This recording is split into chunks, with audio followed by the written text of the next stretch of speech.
I got one question. I need to know, do revolutionaries go to heaven? And if so, may their legacies last forever and their seeds grow. Tell them that we love them so and never let them die slow. It's like we cursed to be born black. We was kings and queens, now look where we at. I know it won't be long before we take it back. I just hope I live long enough to see it happen, and that's a fact. Cause one thing when you pro-black, you might love your people, but they may not love you back. For more than 400 years, we've been under attack. We survived slavery and then they gave us crack. Do revolutionaries go to heaven? Do revolutionaries go to heaven? Do revolutionaries go to heaven? Do revolutionaries go to heaven? Peace, Queen. How are you? Can you hear me? Can you see me? Yes, I can. Oh, okay. First and foremost, I want to thank you for coming on the platform. It's definitely an honor. It's my honor. So let me ask you, is this live? No, it's not. It's pre-recorded. So is it only the audio you use, or do you use the whole thing, the video too? I mean, I usually use the audio and the video, but if you want me, whichever way is better for you. I wish you told me that. I would have combed my hair. I thought it was just an audio, so I was like walking my dogs, running my errands, and I have to apologize for the other day because I messed up with that. So I was like, oh my gosh, and so no, it's all good. I could let me know. Ooh, I don't think that's much better. No, you look beautiful. You look great. It's up to you though. Just let me know. Oh my God. Maybe if I leave it like this. Yeah, that's a little better. Ooh, hideous. How you I feeling? thought it was audio, huh? I said, how you feeling? I feel good, thank you. How about you? I'm good. Excited to get into the interview. No, you look great though. Let me see. Okay, like I said, welcome to the platform. It's definitely an honor. I got to check out some of your music. You got a dope catalog. It sounds like you've been doing it for a while, but for the viewers who may not recognize you, they may not know who you are. Let them know what your name is and definitely where you're from. Well, yeah, I am the artist known as Kelli Sae, Kellisae, and I've been around for quite a minute for sure. You know, just out there as an independent artist working for so many years and on different mediums, television commercials, TV shows, guests on other people's albums, lead singer of many bands, you know, like Count Basic and Incognito, and just, you know, been around the world making music. And I feel so blessed to be able to do that. And now mentoring and vocal coaching and still releasing my own records and still touring and all of that, and just eager to share what I know to the next generation as well. Wow, that's amazing. Yeah, that's definitely something that a lot of people dream about, but they never get to do it. And you doing it independently, it seems like that's the thing right now. You know what I'm saying?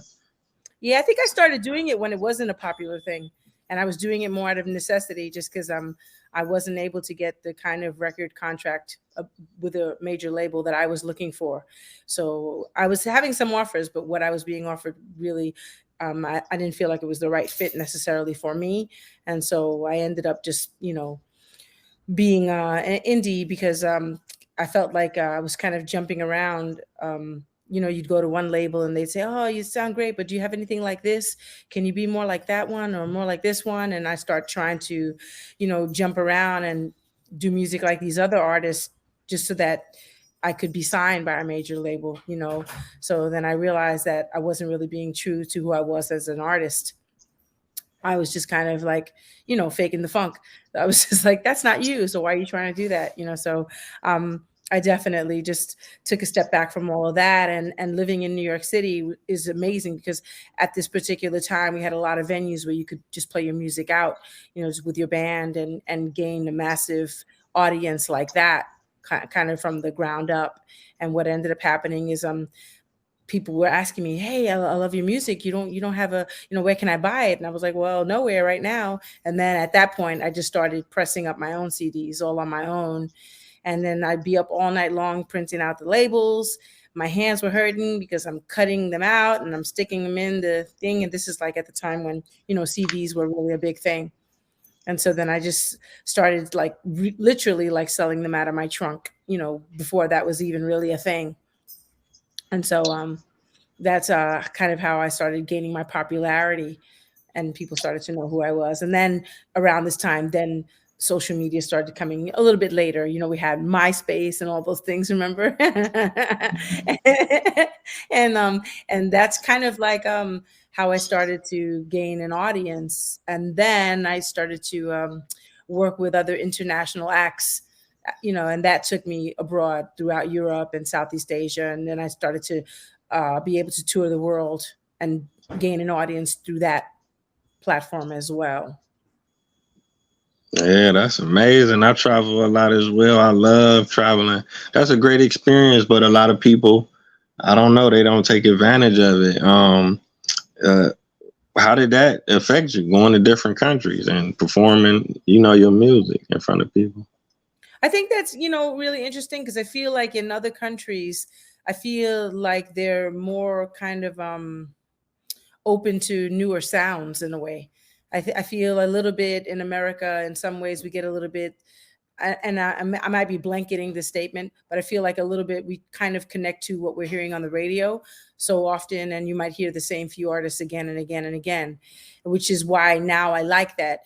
And now, again, I'm talking about, some years ago. But if we look at today, how it's changed, you have a lot more platforms to be seen and heard on. Thank goodness. And that's really good, because it gives everybody a more fair shot, as opposed to before, you just had a few stations. And if you couldn't make it on those, then how are people going to be able to? And then we started having, more streaming systems and things like that. And that was really helpful. So I feel like what I got to see traveling abroad was kind of how everybody was just so embracing of different sounds, and they were bringing young and old to these concerts, young kids and older people. And it was just a big kind of like a mixture of people. And I really kind of dug that, which is why I feel like a lot of older American bands end up doing really well overseas too. There's a different kind of appreciation for that kind of a thing, on a different level. I'm not really sure why that is, but I find that fascinating, and I'm grateful for it too. Yeah, that's true. They got some diehard fans overseas, and when you go to different countries, you get to hear new music, indigenous music, the native music, and they listen to our stuff too. But unfortunately, here a lot of times we mostly just listen to our own music, and like you say, it's just the same few artists. So it's like you almost programmed, but you don't know what you're missing. Not just music, but food and dancing, and a lot of other things you're missing out on. You're so right. You hit it on the head. So